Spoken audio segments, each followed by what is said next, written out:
It was 9 a.m. on a Tuesday, the kind of gray morning that settled into the skin like cold mist. My phone rang, vibrating across the kitchen table in that insistent way only bad news knows. Harper's name lit up the screen. She never called before noon. Something was wrong. My gut twisted. I answered, bracing for her voice. "She's gone," she said, and the words hit like a punch I hadn't seen coming. My mother. Dead. Just like that. No warning. No preamble. The world didn't shatter around me. It just went quiet, like the air had been sucked out of the room. I didn't cry. I didn't scream. I just stared at the steam curling from my mug of Earl Grey, the last cup of a routine I'd never get to share with her again. She always hated that I added honey instead of milk. "It ruins the tannins," she'd say, as if I gave a damn about tannins. I could almost hear her voice, crisp and corrective, calling from across the years. Then the door opened. Jillian walked in, heels clicking across the hardwood like a metronome counting down the seconds I had left to grieve. She paused in the doorway, a vision of crisp professionalism in a navy pencil skirt and a cream blouse that cost more than my monthly rent. My wife. And my boss. The title she preferred depended on the context, but in that moment, the lines blurred until I couldn't tell where one role ended and the other began. She didn't ask why I was sitting there, staring at my tea like it held the answers to every question I'd ever been afraid to ask. She didn't even glance at my phone. She just walked in, crossed her arms, and leveled that gaze at me, the one that could slice through steel. "The Singapore client lands in 2 hours," she said, her voice calm, too calm. "Missed this $3 million deal, and you're fired." I blinked, the word slow to sink in. Fired. The word felt cold, sharp, final.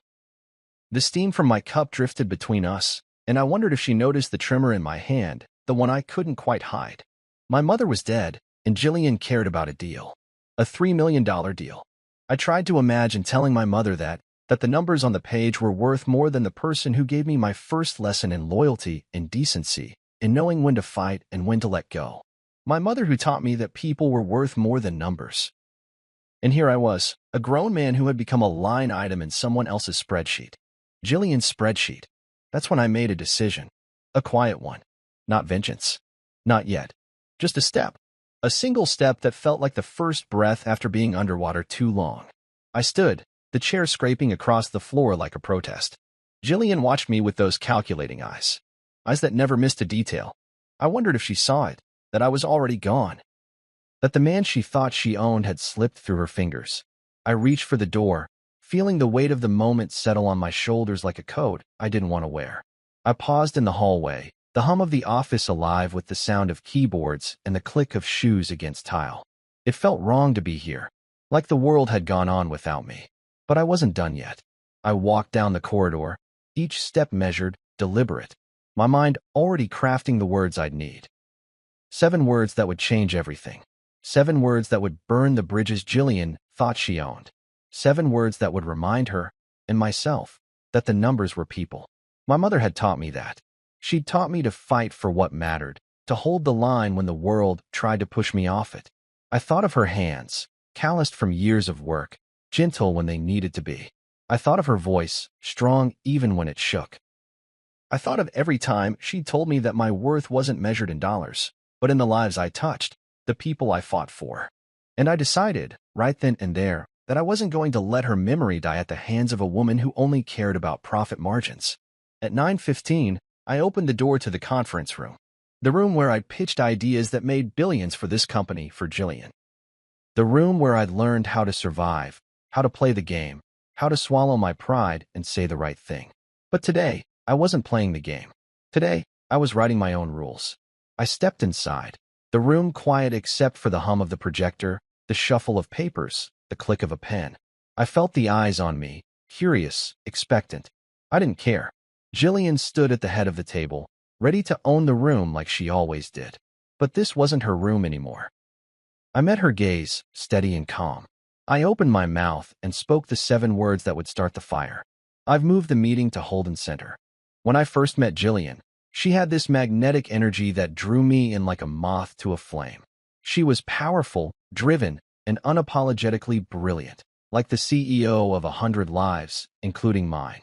I'd come from a world of quiet dinners and secondhand suits, a world where respect had to be earned one conversation at a time. Jillian. She commanded respect the minute she walked into her room. She made me believe that I'd finally met someone who saw me as an equal. That illusion lasted just long enough to hook me. We married in less than a year, a fast whirlwind of dinners at candlelit bistros and late-night conversations that blurred the line between strategy and intimacy. When she made me a partner at Wells Ridge and Parr, the investment firm she'd co-founded, it felt like the kind of Cinderella story you only read about in business magazines. I convinced myself it was love, that she'd chosen me not just for my skills, but for my heart, too. I'd been wrong, but I didn't know that then. In the beginning, our marriage felt like a partnership, a shared climb up a mountain neither of us had the luxury to back down from. We bought a brownstone in Brooklyn, decorated it with minimalist furniture, and threw the kinds of dinner parties that only look effortless after hours of behind-the-scenes tension. She was the star, the sun around which everything orbited. I was the perfect supporting actor, helpful, steady, and willing to laugh at the right moments. But somewhere between the corner offices and the client dinners, our marriage shifted. It became a contract, a lopsided one where only she held the pen. The love that once felt like a shared investment turned transactional. Jillian's eyes, once soft with laughter, hardened into ledgers, calculating every word, every decision, every breath. She denied me a raise 3 years straight, citing budget constraints and market volatility while rewarding her own inner circle with bonuses that made me feel like a charity case. I'd worked late nights, weekends, holidays, and in the end, the only loyalty she rewarded was the kind that didn't challenge her. I tried to push back once. I'd interviewed at a rival firm, a move I thought would remind her that I wasn't trapped, that my skills were worth more than the crumbs she'd been tossing my way. I'd even gotten as far as a second interview before she called me into her office. She didn't raise her voice or accuse me outright. She just sat there in her high-backed chair, legs crossed, and looked at me like a parent might look at a child who'd scribbled on the walls. "You're disloyal," she said, her tone cool and final. "We can't build a future if you're already looking for a way out." And just like that, she flipped the script. I'd gone in looking for a promotion, for a future where I didn't have to beg for scraps, and she'd made me the traitor. I left her office with my head spinning and my pride in tatters. Now, staring out at the skyline through the conference room window, I realized that she was forcing me to choose between burying my mother and keeping my job. The woman I'd once thought would walk beside me in sickness and health had become the gatekeeper to my livelihood, and she'd slammed that gate shut with a smile. It wasn't just cruel. It was calculated. She knew exactly what this moment meant to me. She knew the grief was fresh, raw, an open wound that hadn't even begun to scab over. And she'd used it against me because, to her, power was a zero-sum game. Either she had it all or she lost. And she'd never been one to accept a loss gracefully. But what she didn't know was that I had a plan of my own. I'd been playing this game for too long to sit back and let her dictate every move. I learned from her, learned how to anticipate her strategies, how to spot the weaknesses in her armor. I'd watch her operate in boardrooms and behind closed doors, had taken notes on every slight, every petty betrayal, every time she'd chosen her ambition over the people who'd believed in her. I'd seen the cracks forming in the empire she'd built, the fractures she didn't want anyone to see. In that moment, with the weight of my mother's death pressing on my chest, I made a promise to myself. I wouldn't let Jillian reduce my life to a footnote in her story. I wouldn't let her dictate when I could grieve, when I could fight, when I could live. I would show her what it meant to be underestimated. I would remind her that the numbers on a page were always people, that behind every spreadsheet and every deal there were lives at stake, and that those lives mattered more than any bottom line. So I straightened my tie, drew a breath that tasted like defiance, and thought of my mother. I thought of her hands working late nights at the diner, her laughter filling rooms that didn't deserve it, her voice steady even when the world tried to break her. I thought of every lesson she'd taught me about resilience, about loyalty, about fighting for what you believe in even when the odds are stacked against you. And I knew, in that moment, that I had a fight left in me, a fight that Jillian couldn't see coming. Because when she made me choose between burying my mother and keeping my job, she made the wrong move. She underestimated me, and that, more than any raise or any title, would be her undoing. I walked out of that conference room with my mind made up and my plan in place. Jillian thought she owned me, but the truth was, she'd only taught me how to break free, and I was about to show her just how dangerous a free man could be. I walked into the conference room where Maya, our executive assistant, was setting up for the Singapore meeting. She had a headset perched on her head, her laptop open, and a neat stack of presentation packets arranged like the fate of the firm itself rested on their alignment. Her eyes snapped to mine, wide and searching. "You okay?" she asked, her voice a low whisper, careful not to attract the attention of the staff lingering outside. She knew Jillian's reputation, and by extension, the line I was about to walk. "My mother died 15 minutes ago," I said, the words so blunt they felt like stones dropping from my mouth. I didn't even try to soften them. I watched her face twist in a way that told me she wasn't just an assistant. She was a human being who understood loss. Her hand moved to her chest, pressing over her heart as though to shield it from the hurt that couldn't possibly be hers. "That can't be legal," she said, anger lacing her tone. But I didn't have time to debate legalities or HR policies. I was already focused on what had to happen next. I looked around the room, at the conference table where I'd pitched billion-dollar ideas, the glass walls that showcased the city skyline like a trophy case, the whiteboard still smudged with numbers from last night's brainstorming session. I'd given everything to this place. Late nights, weekends, a marriage, and now, it seemed, the chance to grieve for my mother. The room smelled like stale coffee and panic sweat, a cocktail of desperation I'd come to recognize too well. Then I turned to Maya and said the words that would change everything. "I need your laptop. And your trust." She didn't hesitate, didn't ask me to explain, didn't question the trembling in my voice. She just handed over the slim silver device like it was a lifeline. And maybe it was. I tucked it under my arm and nodded. "Thanks, Maya," I whispered. Her eyes shone, unshed tears glinting in the fluorescent light. "Whatever you need," she said. And I believed her. I turned and walked out of the conference room, the laptop pressed tight to my chest. My steps felt heavier than usual, every stride echoing in the hollow space of a man who'd just lost the only person who'd ever believed in him without conditions. I reached Jillian's office.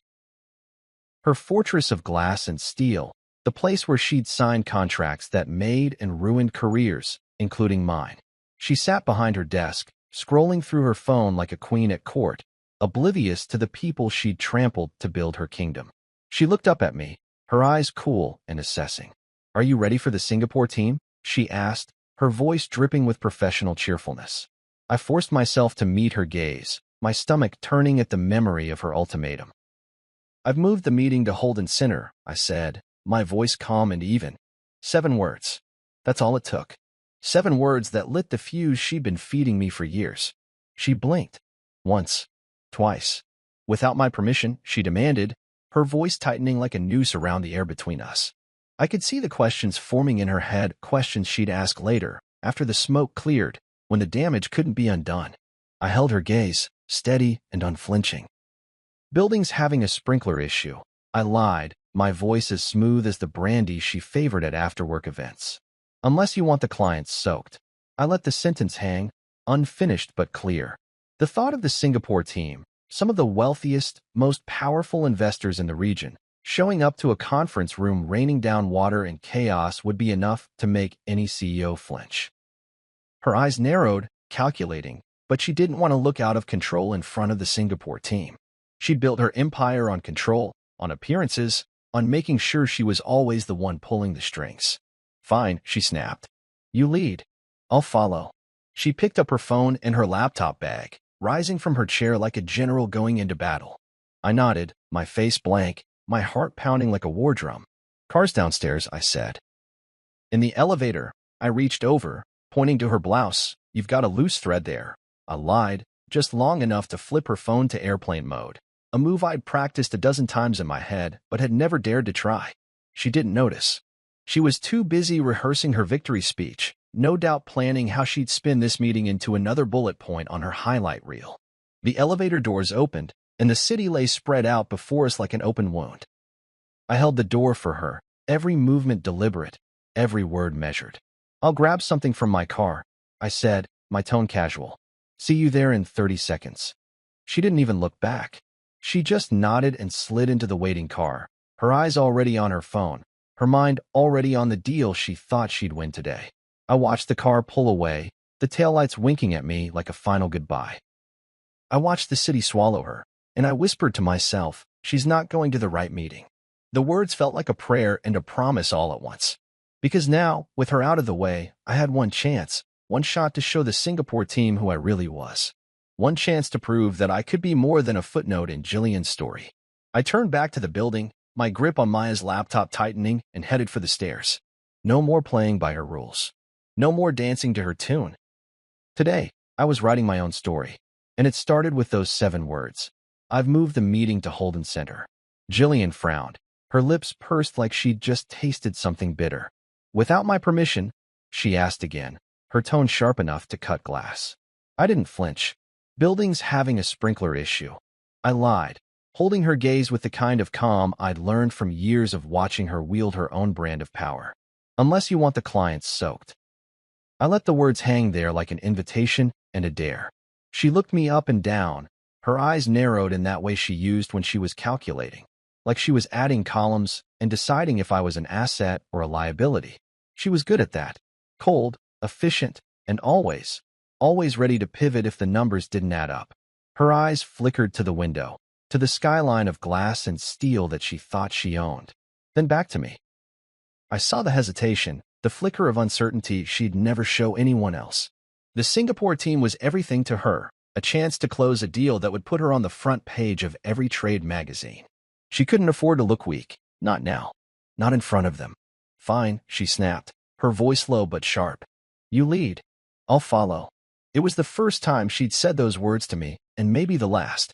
I nodded, a slow, deliberate gesture that made her bristle with impatience. Cars downstairs, I said, gesturing toward the lobby. She adjusted her blazer, smoothed her skirt, and picked up her leather folio like it was a sword she'd been sharpening for years. The elevator ride down was silent, each floor sliding past like a countdown. I could feel her eyes on me, measuring, dissecting, waiting for me to slip. But I didn't. I'd learned too much from her, and in this moment, I was her equal, maybe even her better. I reached over and pointed to a loose thread on her blouse, an old trick from my consulting days. She glanced down just long enough for me to flip her phone into airplane mode. A single swipe. So simple. She didn't even notice. Her mind was on the deal, the boardroom, the numbers she lived and died by. She didn't see the man standing beside her, the one who'd just flipped the game on its head. The elevator doors opened, and the city sprawled before us, a living, breathing machine she thought she controlled. The car pulled up to the curb, sleek and black with tinted windows that hid the driver's expression. She moved toward it like a queen, chin high, eyes forward. I'll grab something from my car, I said, my tone easy, casual, like I'd said it 1,000 times before. See you there in 30 seconds. She barely nodded, too focused on the Singapore deal to question me. She slid into the back seat, the door shutting with a soft click that felt like a door closing on an entire chapter of my life. I watched the car pull away, its taillights merging with the morning traffic. For a moment, I felt the weight of every decision I'd made in the last hour pressing on my chest. My mother's voice echoed in my head, soft and firm all at once. The numbers on the page are always people. I clenched my jaw, swallowing the grief that threatened to spill over. Not now. Not here. I couldn't afford to be the grieving son in the middle of my own revolution. I had a plan, and it was already in motion. I turned away from the curb and headed back into the building, the hum of the city fading behind me. Every step felt like a declaration of independence, a silent vow that I would no longer be a pawn in Jillian's game. She thought she was on her way to the meeting that would make her career, the meeting that would cement her place at the top of the firm. But she was wrong. She wasn't going to the right meeting. She was going to an empty room in a building with no clients, no deal, no future. And she'd only figure that out when it was too late. I reached the stairwell and took the steps 2 at a time, my pulse steady, my mind clear. I had one shot at this, and I couldn't afford to miss. Maya was waiting at the top of the stairs, her eyes wide with questions she didn't dare ask. The Singapore team just arrived, she whispered, her voice trembling with the kind of loyalty you can't buy. Conrad looks confused. Conrad, Jillian's loyal account manager, the man who tried to push me out more times than I could count. He'd be useful later, but for now, he was just another piece on the board. Sit them in East Conference, I said, my voice steady, each word a calculated step in the plan I'd been building for months. Bridgeview. And bring the Ethiopian roast. She blinked, surprised. Presentation, she asked, already reaching for her laptop. I handed her the thumb drive, the one with my model on it. Upload this, I said, my voice firm. We're showing them the real deal. She took the drive without hesitation, her eyes lighting up with something I hadn't seen in a long time: trust. Real trust. The model I'd prepared wasn't the one Jillian had been pushing. Hers cut labor, gutted communities, and funneled every last dollar into the pockets of shareholders who'd never even stepped foot in the factories they'd ruin. Mine was different.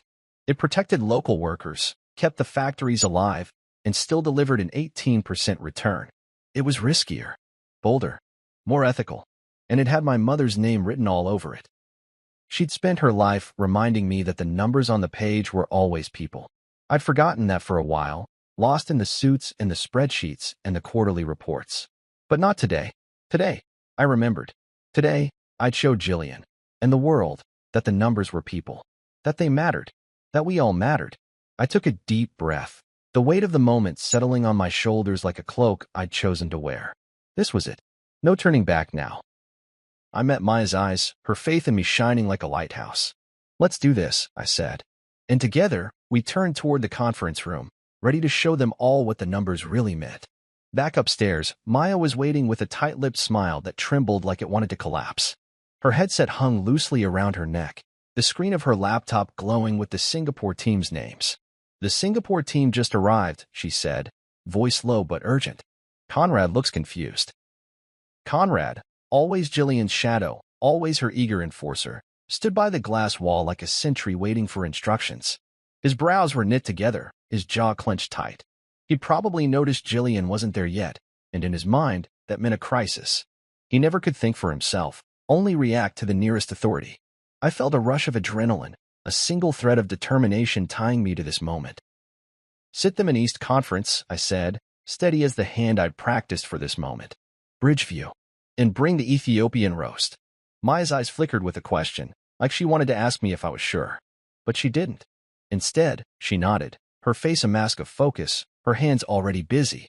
She'd always been the quiet kind of loyal, the one who watched, listened, and acted. And right now, I needed her to trust me as much as I trusted her. Presentation? She asked, almost under her breath, eyes darting to the door like she expected Jillian to burst through at any second. I held up the thumb drive I'd been guarding like a secret weapon. Upload this model, I said. My voice was low but firm, the way my mother used to speak when she wanted me to really listen. Maya reached for it with a small, determined nod. She plugged it in, and the screen came alive with my version of the deal. Not Jillian's. Not the one that had blood on its balance sheet. Mine. The official model Jillian had been pushing was a corporate scalpel, clean, efficient, and utterly ruthless. It cut labor, outsourced everything, and turned local communities into statistics on a bar graph. It was a model that looked good in investor reports but ruined lives in the real world. Jillian had told me once, almost proudly, that efficiency is mercy. I'd believed her once. Not anymore. My mother's voice came back to me, soft but unyielding. The numbers on the page are always people. She taught me that at the kitchen table when I was 13 and struggling to understand why she'd refused to let the diner lay off their cleaning crew. Every dollar you save costs someone their dignity, she'd said. I hadn't understood it then. I did now. My model protected local workers. It invested in job training and infrastructure in the communities that made the products we sold. It took risks, yes. But it gave people a chance to build something for themselves instead of waiting for the next round of layoffs. And even with all of that, it still delivered an 18% return. Maybe not as flashy as Jillian's, but solid, sustainable, human. I took a breath and looked around the room where the Singapore team was waiting. Their eyes were expectant but tired, business travelers who'd seen too many conference rooms and not enough daylight. I walked into the room like it was mine. Because today it was. I stood at the head of the table, the skyline stretching behind me like a silent witness. Conrad shifted, clearly waiting for Jillian to appear and take charge. I gave him a nod that felt like a dismissal. He didn't know what to do with that. He started to speak, some objection on his lips, but I cut him off with a single look. Gentlemen, Ms. Leong. I began, focusing on the Singapore team. Mr. When Leong, the head of the group, looked up with that polite, neutral expression that only the seasoned know how to perfect. His daughter, Alina, sat beside him, her eyes sharp and clear, a mirror of the woman she'd grown up with. I could tell she'd be the one to watch. She'd see through any half-truth, any lie. "Apologies for the sudden change in location," I said. My voice was steady, almost calm. "We had a facilities issue that required us to relocate to this space." "I appreciate your flexibility." Mr. Leung inclined his head, his expression giving nothing away. I knew he'd heard every excuse in the book. I had one chance to show him that this wasn't one of them. "Before we begin," I continued, "I want to acknowledge that there's been an unexpected personal matter today." The words felt like a hot coal in my throat. "My mother passed away this morning." I saw Lena's eyes soften, just a fraction, and Mr. Liang's lips pressed together in something like respect. "But," I went on, "she spent her life fighting for the dignity of workers and the strength of communities. She taught me that the numbers on the page are always people." Today, I'm presenting a model that reflects that, one that balances profit with sustainability, risk with humanity. It's a model she would have been proud of. I paused, letting the weight of that truth settle in the air between us. For a moment, the room was silent, the kind of silence that feels like a held breath. I pulled up the model on the screen and began the presentation. I spoke of sustainability, worker retention, quality assurance, corporate reputation. I talked about how every dollar invested in people came back to the company in loyalty, innovation, and resilience. I walked them through the numbers: 18% return over 5 years, with an option to scale. I saw Mr. Liang's eyes flicker with interest, saw Alina's pen scribble notes faster than I could talk. Conrad tried to interject once, some nonsense about efficiency, but I shut him down with a single look. Finally, I drew a deep breath. "This isn't the easy choice," I said. "It's the right one." I looked at Mr. Liang, feeling the weight of every lesson my mother had ever taught me. My mother passed away this morning. She spent her life advocating for workers. This model is for her. The silence that followed felt like a benediction. Then Mr. Liang nodded once, decisively. "We proceed with this version," he said, his voice calm but final. No hesitation, just a decision. The kind of decision that would change everything. I felt tears prick the corners of my eyes, hot and sharp, and for the first time that day, I let them fall. Because this was for her. For the woman who taught me that the numbers on the page are always people. And that sometimes, the hardest fights are the ones that matter most. At JFK, I found a family restroom, one of those small, single-occupant cubicles with a changing table and a lock that kept the world at bay. I shut the door behind me and let out a breath I didn't realize I'd been holding. The air smelled faintly of antiseptic and old cleaning supplies, and for a moment, the scent reminded me of hospital rooms and waiting areas, places where lives changed in an instant. My mother would have hated this place. She believed in open spaces, in air and light, and the laughter of people who didn't know they were supposed to be quiet. But I needed the silence. I needed the door between me and the rest of the world to be thick enough to keep the noise out. I set Maya's laptop on the changing table, balancing it on the cracked plastic surface that bore the faded outlines of a bear and the word baby. I plugged in the hotspot I'd borrowed from the IT guy who owed me a favor and flipped open the screen. The glow felt like a lifeline. For the first time that day, I felt like I was in control again. The model I'd given to Maya was up and ready, the numbers steady and clear, like the voice my mother had taught me to use when the world tried to talk over me. I checked the time, 12:28 p.m.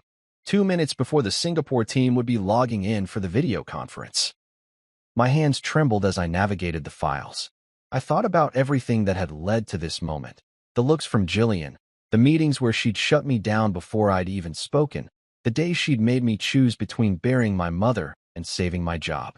And now here I was, in a bathroom stall at JFK, with a $3 million deal hanging in the balance. My heart pounded like a drum, steady but hard.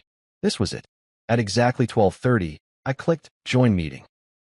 The screen flickered, and then they were there, Mr. Wen Liang, seated like a king with his perfectly pressed suit and calm, unreadable face.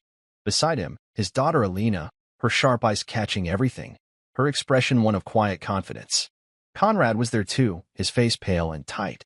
He hadn't expected this. He'd expected Jillian. I wondered if he even knew she was on her way to an empty room. Part of me felt a pang of guilt, but I brushed it away.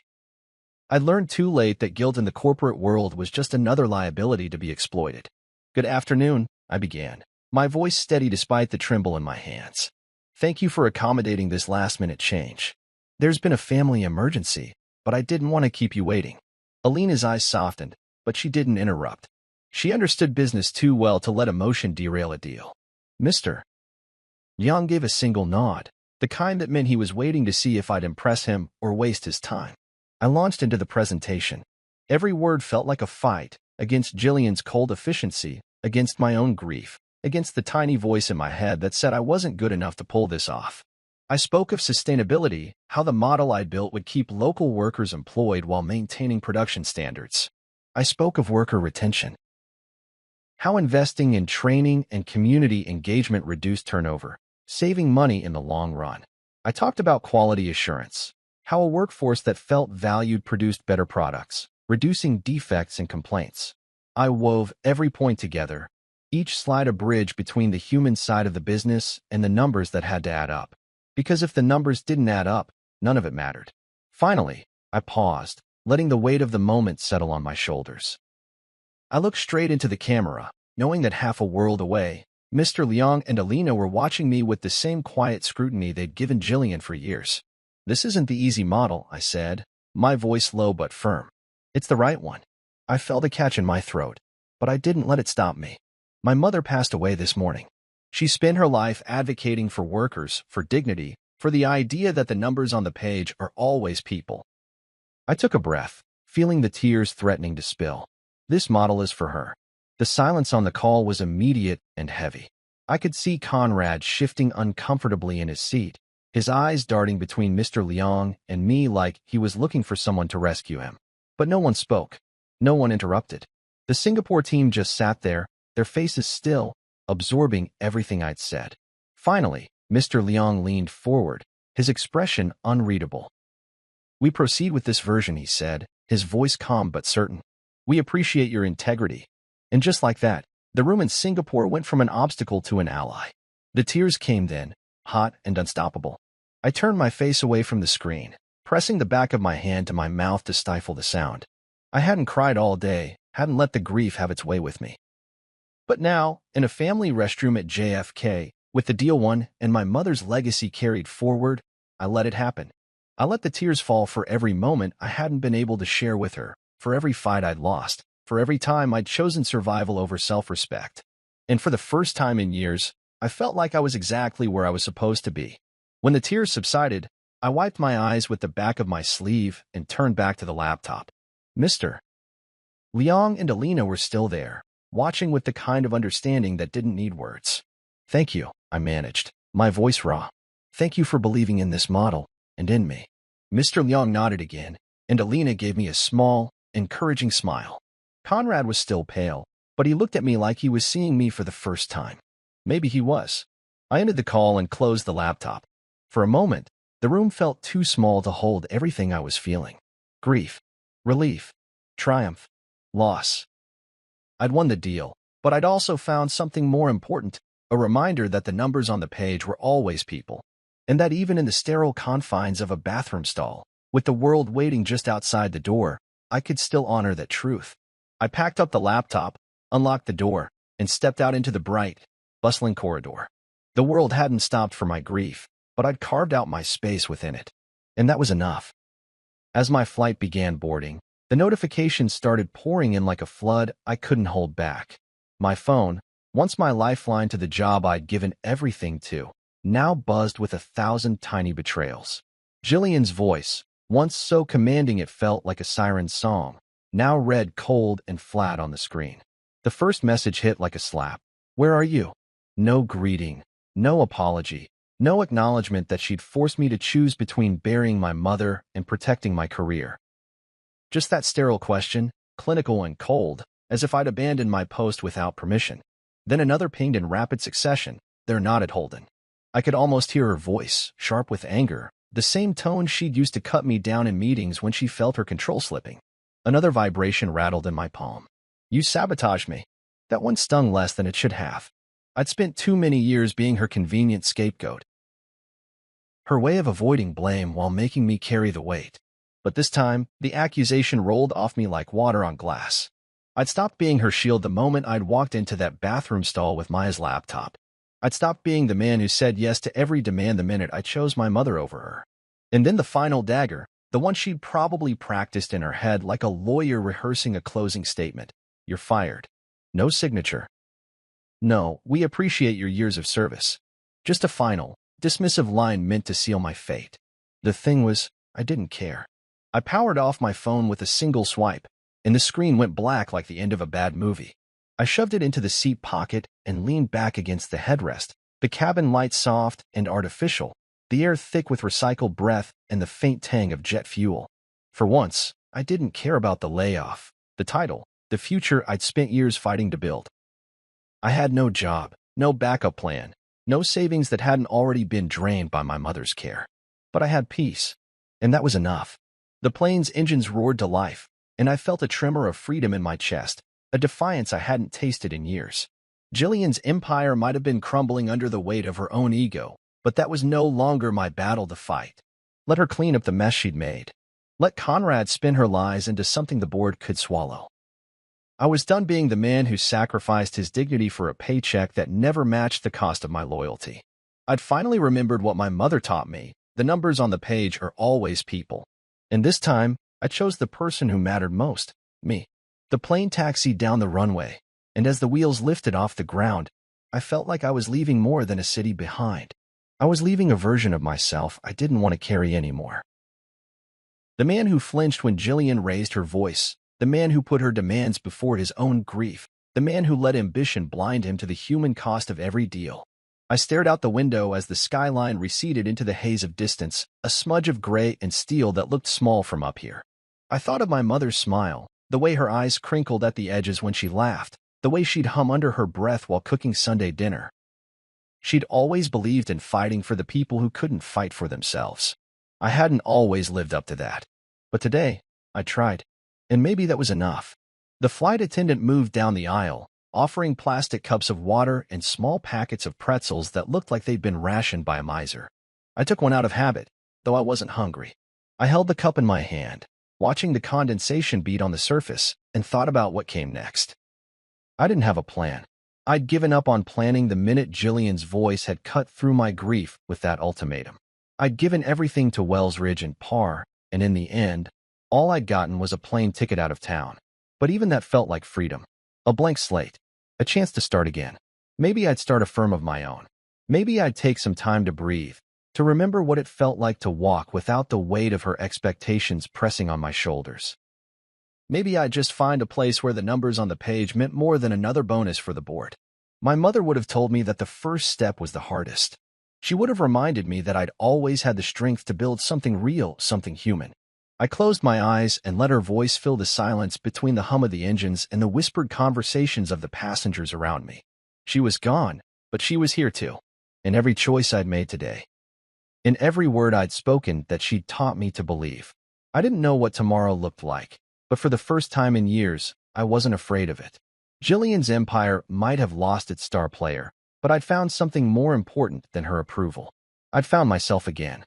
The flight leveled off, and I leaned back, letting the quiet settle over me like a promise. Tomorrow would come, and I'd face it head on. Because the numbers were people, and I wasn't going to forget that again. Back home, the air felt different, heavier, maybe, or maybe I was just carrying the weight of the last few days in every muscle, every breath.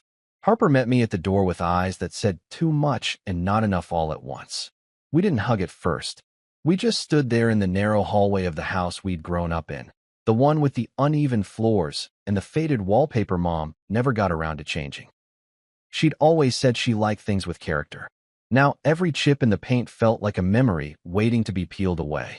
Harper finally stepped forward, her arms wrapping around me with the kind of strength that only a sister can muster when the world's gone sideways.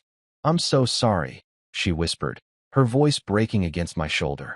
I felt the tears come, unbidden and hot, as though they'd been waiting for the right moment to break free. I clutched her tighter than I'd meant to, but she didn't pull away. "I'm sorry, too," I said, my voice thick with everything I hadn't said on the plane, in the bathroom stall, in the conference room. everything that had no place in the world Jillian had built. We spent the rest of the evening planning the funeral. Mom's pictures were spread across the dining room table like a museum of memories. Her in the diner uniform she'd worn for 20 years, her with us at the state fair, her with that big, hopeful grin she'd worn even when money was tight. Harper sorted through them with the same quiet efficiency Mom had taught her, no wasted motion, no unnecessary drama. "We should do lilies," she said, not looking up from a picture of Mom in her garden, dirt on her hands and sweat on her brow. She always loved lilies. I remembered that. Every year, she'd drag us to the nursery to pick out the biggest blooms she could find, planting them in neat rows like soldiers in a parade. I'd hated it then, too much work, too much sun, too much everything. But now I understood. It wasn't about the flowers. It was about the care, the tending, the belief that something beautiful could come from the dirt if you just gave it enough attention. "Lilies," I agreed, my voice catching on the word. Harper reached for my hand and squeezed it, and for a moment, the grief felt like something we could carry together. We argued about the music. She wanted something upbeat, Mom's favorite Motown hits. I thought maybe we should go with something quieter, more respectful. She'd hate that, Harper said, her eyes flashing with that stubborn spark that had always set her apart from me. She'd want people dancing in the aisles. She was right, of course. Mom had always said funerals were for the living, and she'd lived big, loud, and without apology. So we settled on a mix, Motown, gospel, and a single, quiet ballad she used to hum while she worked. It felt right, even if it made my chest ache every time I thought about it. At the funeral, I stood at the podium and read the eulogy I'd written on the plane, scribbled on the back of a boarding pass in the margins of an in-flight magazine. I spoke of her laughter, of the way she'd held the family together with a smile and a stubborn streak a mile wide. I spoke of her belief that every person deserved respect, no matter what they did for a living. And I spoke of her hands, how they'd built a home out of nothing, how they'd taught me to cook, how they'd held me the night Dad left. I didn't break. Not then. I read every word with a steady voice and dry eyes. Mom would have hated that. She believed in ugly crying as a healing process. She'd have wanted me to let it all out, to let the tears cleanse the hurt. But I wasn't ready. Not yet. After the service, Harper and I stood at her grave, the lilies we'd chosen bright and defiant against the June sun. We didn't say much. Words felt too small, too fragile, to hold everything we were feeling. I reached down and ran my fingers over the engraved letters of her name, the dates that bookend a life too short and too full of meaning to fit on a single stone. I whispered a promise. Just for her, just for me, that I'd live the way she taught me. With honesty, with courage, with a heart that remembered the numbers on the page were always people. On Saturday morning, back at the house, I opened my laptop with a sense of dread. I expected the company to have revoked my access, expected the cold professionalism of an automated message telling me I was no longer welcome. But there it was, an email from Alina Leong. "We signed," it said. Simple. Direct. "We appreciated your integrity. Should you be looking for a new home, we're open." I read the words 3 times, my heart hammering like it had on the tarmac at JFK. They hadn't just signed the deal. They'd seen me. They'd seen the humanity behind the numbers. And they'd chosen me over Jillian's perfect spreadsheets and cold efficiency. Then another email arrived, this one from Maya. "You're a legend," she wrote. "HR hasn't even processed your firing yet. The board wants answers." I let out a shaky laugh, the sound rough and unpolished but real. Maya, always the quiet rebel, had stood by me when I needed it most. And now, she'd given me something Jillian never could, proof that loyalty still mattered. Finally, an email from Greg Tyson, head of legal, landed in my inbox. "You might want to be at Monday's emergency meeting," he wrote. No subject line, no preamble, just a simple sentence that felt like a lifeline. I read it again and felt a spark of something I hadn't felt in weeks, hope. Because maybe, just maybe, the fight wasn't over yet. Maybe I still had a chance to make things right. For me, for Mom, for every person who'd ever been more than just a number on a page. I closed the laptop and leaned back in my chair, the sun streaming through the window in a way that felt like a promise. I'd buried my mother. I'd fought for what was right. And now, maybe, I'd get the chance to build something better than the world Jillian had tried to trap me in. The numbers were people, and I wasn't going to forget that again. Monday came, and I found myself standing in front of the mirrored elevator in the Wells Ridge and Parr building, adjusting the knot of my navy tie and straightening the lapels of my tailored suit. It was a deep navy, chosen deliberately to project calm strength. An unspoken declaration that I was no longer the man who cowered under Jillian's thumb. The fluorescent lights hummed above me, casting a cold glow on the brass trim and polished marble floors that had felt like prison bars for years. Now, they looked different, like stepping stones to a future I decided to claim for myself. I pressed the button and watched the numbers climb as the elevator ascended. Floor after floor, my reflection stared back, older than I remembered, but steadier. I thought of Mom, of the kitchen table she'd insisted on keeping scratched and stained as a testament to a life lived honestly. She taught me that scars told a story, and that the best stories were written by the people who refused to be erased. That's who I was now, a man with scars who wasn't afraid to show them. The doors slid open, and the low hum of corporate tension spilled into the hallway like a draft from a too-cold boardroom. Greg Tyson stood just inside the conference room, his gray hair neat, his tie loosened in a way that suggested he'd already been fighting fires this morning. He looked up when he saw me, his eyes crinkling with something like relief. "Wesley," he said, stepping forward. "Glad you made it." His handshake was firm, the kind of handshake that reminded me why I'd always liked him. He might have been head of legal, but he'd always had the decency to see people behind the paperwork. "Greg," I said, my voice low but steady, "I hear there's an emergency meeting." He nodded, gesturing for me to follow him inside. The conference room felt like a courtroom today, stiff-backed chairs, the long mahogany table polished to a mirror finish, and the board members lined up like a jury waiting to pass judgment. I recognized most of them. Some had praised me in the past, others had smiled while Jillian cut me down. But today, they all looked the same, uncertain, hungry for direction. Greg cleared his throat. "This meeting is to discuss recent developments regarding the Singapore account, the unauthorized model presentation, and the subsequent approval by the Leon Group," he said, his lawyer's voice smooth and even, but with an undercurrent of tension. The room hummed with shifting papers and the shuffle of expensive shoes. I could feel eyes on me, waiting for me to squirm, to apologize, to beg. But I stood tall. I'd given them everything.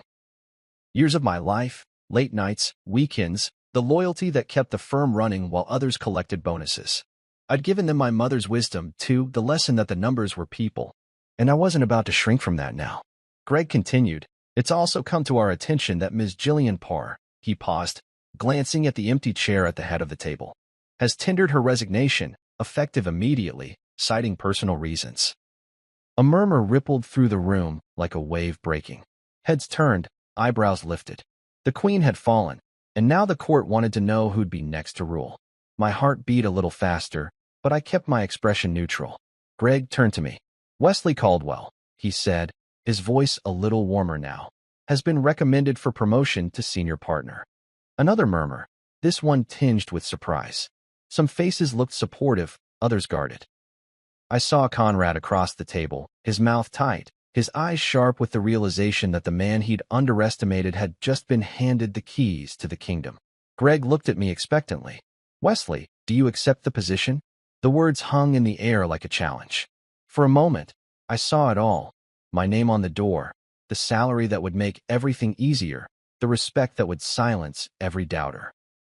I saw late nights in this same room, fighting for deals that would make shareholders rich, but strip the humanity from every factory worker and every small-town employee who'd never see the inside of this building.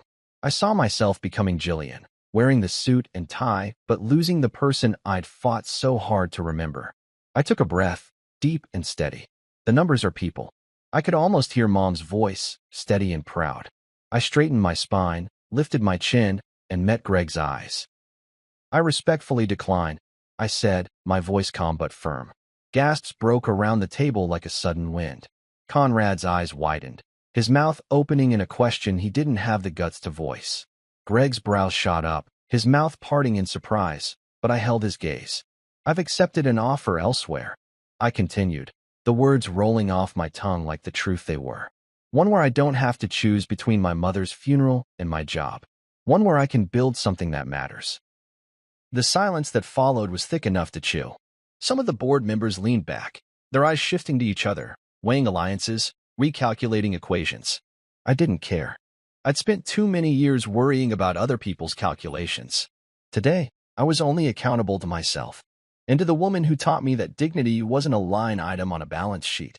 Greg recovered first. "Wesley," he said, his voice a blend of disappointment and respect, "I hope you know that you'll be missed here." I smiled then, a small, real smile that felt like a sunrise in a room that had only known fluorescent light. "I know," I said simply, "but I also know that the numbers are people, and I won't forget that again." I reached for my briefcase, the same one that had carried every hope, every plan, every late-night pitch I'd ever made. I turned and walked out of the boardroom, the polished floors reflecting a man who'd finally learned how to walk away with his head held high. Outside the conference room, the world felt different. The air smelled cleaner, like possibility. My phone buzzed in my pocket, and for the first time in days, I wanted to answer it. I pulled it out and saw a message from Maya. "You did it," she'd written. "I can't wait to see what you build next." I smiled, thinking of her steady hands passing me that laptop, her eyes wide with faith in a man who hadn't yet learned to believe in himself.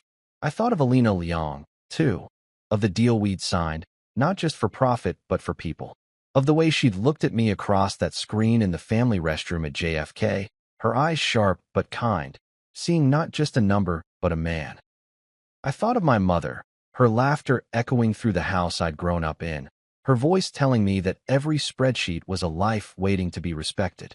I'd carried that lesson into every meeting, every pitch, every fight. And now, I'd carry it into the future. I stepped out into the sun, the city humming with its own chaotic energy. I felt lighter than I had in years, every step a promise that I'd make good on what I'd learned. I didn't have a corner office waiting for me. I didn't have a six-figure bonus or a company car. But I had something better, the chance to build a place where the numbers were always people, where no one would ever have to choose between dignity and success. The numbers are people. And as I walked away from the building that had once held my dreams hostage, I knew that I'd never forget that again. 2 weeks later, I found myself standing at the threshold of a new beginning. A small, sunlit office that smelled of fresh paint and possibility. Caldwell Strategies. My name on the door. I ran my fingers over the letters, feeling the weight of every decision that had brought me here. It wasn't the skyscraper corner suite I'd grown used to at Wells Ridge and Parr. No glass walls. No boardroom lined with polished mahogany and cold stairs. Just a modest space with mismatched furniture, a second-hand coffee machine, and the scent of resilience lingering in the air. My first hires weren't corporate sharks or cutthroat strategists. They were the people who'd believed in me when it would have been easier to look the other way. Maya was first. She walked in with a grin that could light up the darkest boardroom. She carried a box of files, her eyes gleaming with the same quiet confidence she'd shown the day she'd handed me her laptop without question. "Welcome to the revolution," she said, setting the box down on the small desk she'd claimed as her own. "I've already started on the Singapore team's integration plan." I laughed, the sound honest and unguarded, something I hadn't heard from myself in far too long. Then came Harper.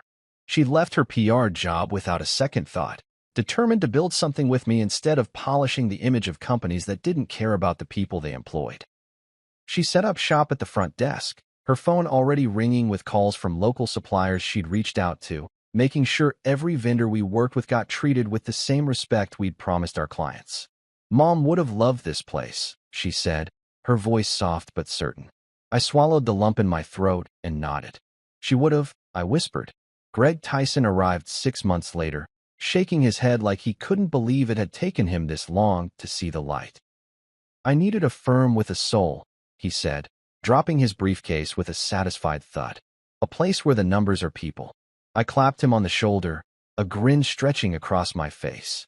"Welcome home," I said, because that's what we were building.